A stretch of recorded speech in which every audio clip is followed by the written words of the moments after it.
Olá, boa tarde, tudo bem com vocês? Gente, eu vou falar aqui um assunto bem interessante que a gente estava estudando, a gente teve acesso a alguns trabalhos científicos. Olá, Valquíria, boa tarde.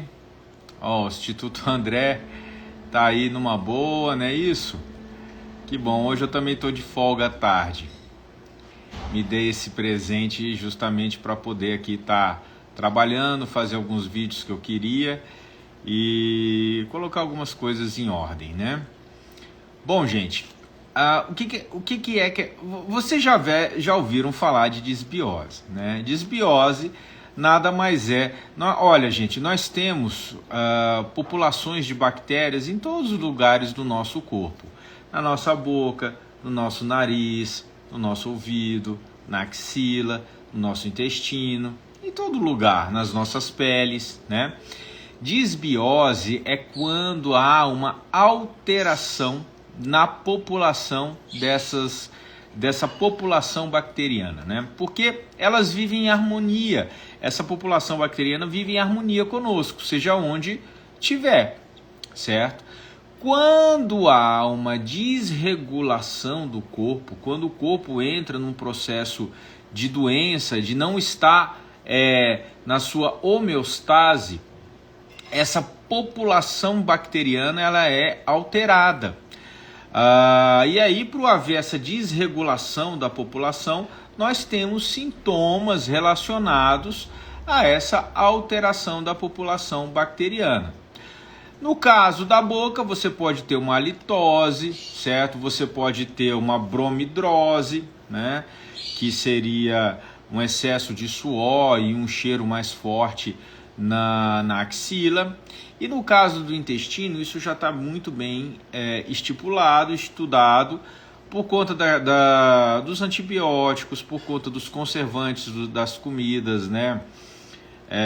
Os agrotóxicos utilizados, os tóxicos em geral, né? Nas comidas industrializadas, nós temos uma possibilidade de causar uma disbiose. O glúten, o açúcar, o leite, isso acontece. E quando isso acontece, deixa eu mostrar aqui uma figurinha, olha só. Nós temos um padrão, uma situação chamada de leaky gut, tá? As células, você tem esses enterócitos, que são as células intestinais, aquelas que ficam no lume intestinal, na superfície. Essas mais clarinhas, elas estão normais, elas estão, acopladas uma na outra, né? Estão juntinhas. E essas um pouco mais escurinhas, um pouco mais vermelhas, você já percebe que existe um espaço entre elas, tá? E esse espaço faz com que estruturas que não são digeridas comecem a entrar dentro do nosso organismo, tá bom? Mas no lume intestinal, né, na abertura do intestino, nós temos a nossa microbiota intestinal, tá bom? E olha que interessante. Nós temos aqui, a microbiota que a gente pode considerar normal, né, do intestino, e tem a microbiota anormal, né, que você tem um aumento da população das bactérias ruins para o organismo e aí acontece um desequilíbrio que leva a um processo inflamatório intestinal e aí você tem um leaky gut que vai levar a praticamente todas as doenças autoimunes, as doenças crônicas, um processo de desbalanço elétrico do organismo, porque a gente vai acabar se inflamando por conta disso. Agora, a coisa mais interessante que descobriram é que a microbiota intestinal produz, quando ela está ajudando a fermentação, a digerir os nossos alimentos, ela produz hidrogênio molecular. Olha que interessante, tá? Significa que quando a nossa microbiota está regulada, ela está normal, você tem uma produção a mais de hidrogênio molecular, certo? E o hidrogênio molecular, vocês já sabem, é o melhor antioxidante da natureza.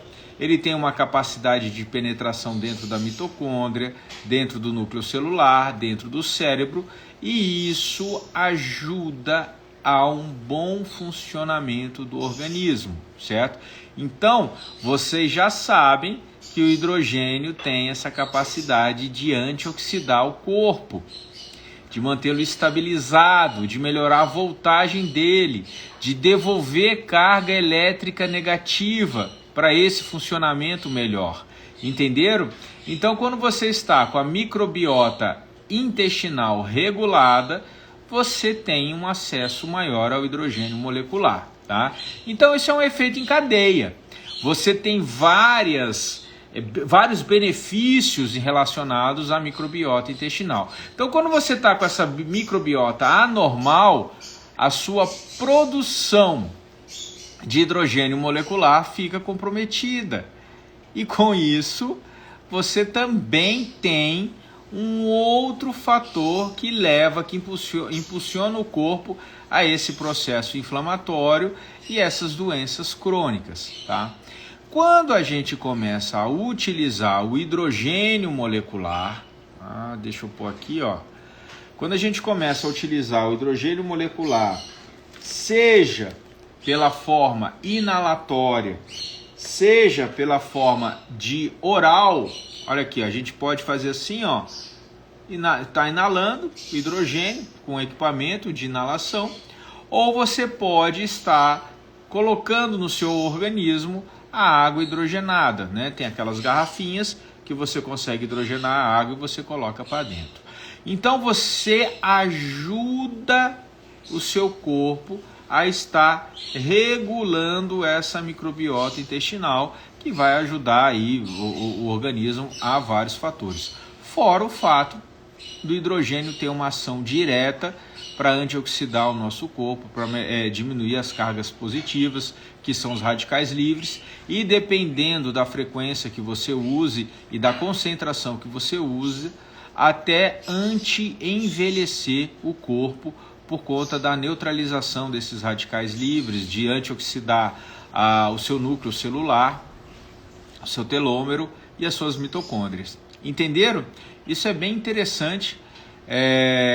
Eu estava estudando alguns trabalhos sobre disbiose e até a produção de hidrogênio molecular, e aí você vê o tanto quanto isso é interligado, né? Quando a gente está num processo fisiológico normal, um monte de coisa favorece o funcionamento do organismo, tá? Então aí fica essa dica, fica esse entendimento para todos vocês aí. Um abraço a todos, né? Boa tarde aí para todo mundo, certo? Bom trabalho e até a próxima. Valeu, gente.